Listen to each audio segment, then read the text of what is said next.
স্বরবর্ণ ব্যঞ্জন বর্ণ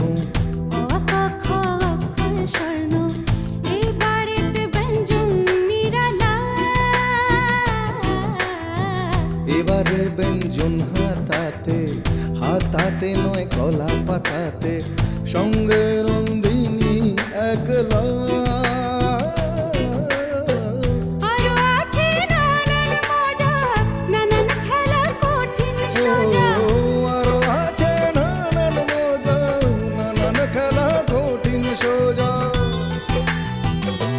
দেখুন ব্যঞ্জন বর্ণ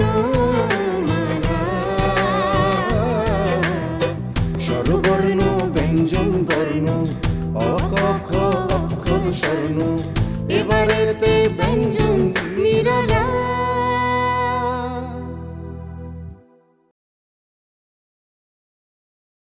কিনোভার ব্যঞ্জন বর্ণে আমি নন্দিনী আপনাদের সকলকে স্বাগত জানাচ্ছি। আপনারা নিশ্চয়ই সকলে খুব ভালো আছেন। আপনাদের চিঠি পাচ্ছি, রেসিপি পাচ্ছি, মতামত পাচ্ছি, এও জানছি যে আপনাদের এই অনুষ্ঠান ভালো লাগে, যেটা জেনে আমি ভীষণ খুশি, আনন্দিত, আপ্লুত, অভিভূত এবং বারবার কৃতজ্ঞ আপনাদের কাছে। আর আজকে হলো বুধবার। বুধবার মানে হলো আমাদের পছন্দের সেগমেন্ট, আর আমাদের পছন্দের সেগমেন্ট মানেই হলো গোল্ড কয়েন কন্টেস্ট। আর এই মাসের থিম হলো পনির, আর পনির নিয়ে আমরা বুধবার থাকবো গোল্ড কয়েন কন্টেস্ট যেহেতু। আর আজকে চিঠি অর্থাৎ যিনি আমাদের কন্টেস্ট্যান্ট তার নাম হলো অদিতি। অদিতি এসছে কেষ্টপুর থেকে। ডেকে নিয়ে অদিতিকে। স্বাগত অদিতি। আমার বৌদি। তোমার নামটা বলো। আমার নাম রনিতা ভদ্র, আমি আসছি বাগুইহাটি থেকে। বাগুইহাটি কেষ্টপুর, তাই? কেষ্টপুর। আচ্ছা আচ্ছা, কাছাকাছি একদম। তুমি জানো তো অদিতি, আজকে তুমি গোল্ড কয়েন কন্টেস্টে আছো। আর দর্শকদের চোখ থাকবে তোমার রান্নার ওপর, এবং যিনি তোমাকে সব থেকে বেশি, যদি তুমি SMS পাও, তুমি জিতে যাচ্ছ আমাদের তরফ থেকে দুটো গোল্ড কয়েন্স, এবং যিনি তোমাকে সব থেকে বেশি SMS পাঠাবেন তিনিও আমাদের পক্ষ থেকে অবশ্যই একটা গিফট পাচ্ছে। রানিতা, না মাই প্লেজার অলওয়েজ। বসো। ওকে, তো আজকে তুমি পনিরের কি দেখাচ্ছ? আমি আজকে পনিরের যে আইটেমটা করছি সেটা ক্যাপসিকাম দিয়ে করছি, ক্যাপসিকাম স্টাফড উইথ পনির যেটা হচ্ছে। আচ্ছা চলো দেখি। আচ্ছা, এই ক্যাপসিকামগুলো কি ব্লাঞ্চ টাঞ্চ করা কিছু? এটা ক্যাপসিকামগুলো আমরা প্রথমে গোটা অবস্থায় নিচ্ছি, নিয়ে সেটা মাথাটাকে আমরা একটুখানি ছুরি দিয়ে একটু ছোট করে কেটে নিতে পারি।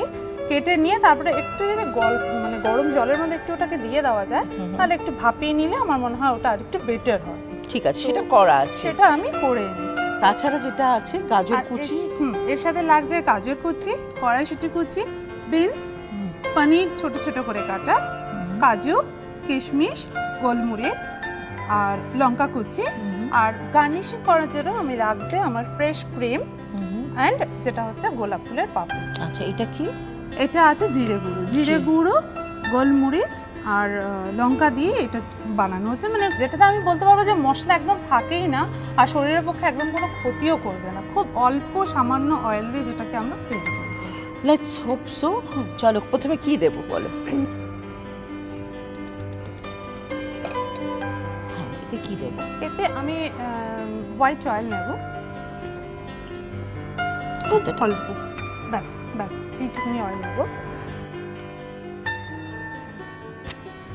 একটু গরম হলে গাজর, কড়াইশুঁটি, বিনস এগুলো একে একে আমি দেবো। তাহলে তেলটা গরম হোক। নন্দিনী সেরে নিক একটা বৃত্তান্ত। আমার এই সুন্দর সুন্দর রান্নাঘরকে আরও সুন্দর করেছে কিনোভা। যেভাবে আমি রান্না করি সেটা অটো কাট অফ টেকনোলজিতে তৈরি, চিমনি অটো ক্লিন টেকনোলজিতে তৈরি, পরিষ্কার করার কোনো হ্যাপা নেই, লাইফ টাইম ওয়ারেন্টি। আর কিনোভা মানেই হলো কিচেন ইনোভেশন আর ইটস বেস্ট। আর কিনোভা কর্তৃপক্ষ তারা এই সিদ্ধান্তে এখনও আছে, তাদের যে এপিসোড মনে ধরবে সেই এপিসোডে পার্টিসিপেন্টকে কিনোভার তরফ থেকে দিয়ে দেওয়া হবে একটা চিমনি। এই গেল আমার কিনোভা বৃত্তান্ত। হ্যাঁ বলো। গাজর, আমি গাজর কুচিটা,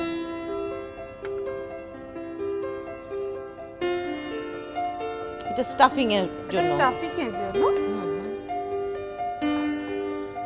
এবার আমি দিচ্ছি বিনস। এটা totally veg. Totally veg item. এতে অনেকে আছে যদি কেউ Non-veg লাইক করে করাই তো যাওয়া যায়। ননভেজ করতে পারবে, পেঁয়াজও দিতে পারে, এতে পেঁয়াজ কুচিও দিতে পারে। বাট আমার মনে হয় কিছু কিছু ভেজ আইটেম অনেক সময় লাগে, অনেক পুজো আচ্ছার সময় আমাদের কিছু দরকার হয় যে কিছু একটা স্ন্যাক্স টাইপের খাওয়ার জন্য, তো তখন পেঁয়াজটা না ইউজ করলেই বেটার। সাধারণত আমরা করিও না। এবারে আমি নেব পিস কড়াইশুঁটি। এটা কিরম খেতে লাগে রানিতা? এক্সেলেন্ট, আমার ভীষণ ভালো লেগেছিল। আচ্ছা, তুমিও রান্না বান্না খুব করো? হ্যাঁ করি। আচ্ছা, এর সাথে এবার একটু যখন এটা হালকা হয়ে গেছে ভাজা, এর সাথে আমি তখন দেবো কাঁচা লঙ্কা কুচি। খুব অল্প দিলে ভালো, মানে বেশি না তো ঝাল হয়ে যাবে, গোলমরিচ দেওয়া হবে। আচ্ছা, আর এটা ভাজতে ভাজতে অল্প নুন দেবো। দেখো নুনটা দেখে নিও। আর লাগবে না, আর লাগবে না, আর অল্প একটু চিনি দেবো। হ্যাঁ হ্যাঁ, ব্যাস। তার সাথে দেবো জিরে গুঁড়ো। জিরে গুঁড়ো, গোলমরিচ গুঁড়ো দেয়া হয়ে গেল, জিরে গুঁড়ো দেয়া হয়ে গেল। তারপরে কি হবে দেখবো। একটা ছোট ব্রেকের পর কেউ কোথাও যাবেন না, আমাদের ছেড়ে যাবেন না, এক্ষুনি আসছি। ব্যঞ্জন বর্ণ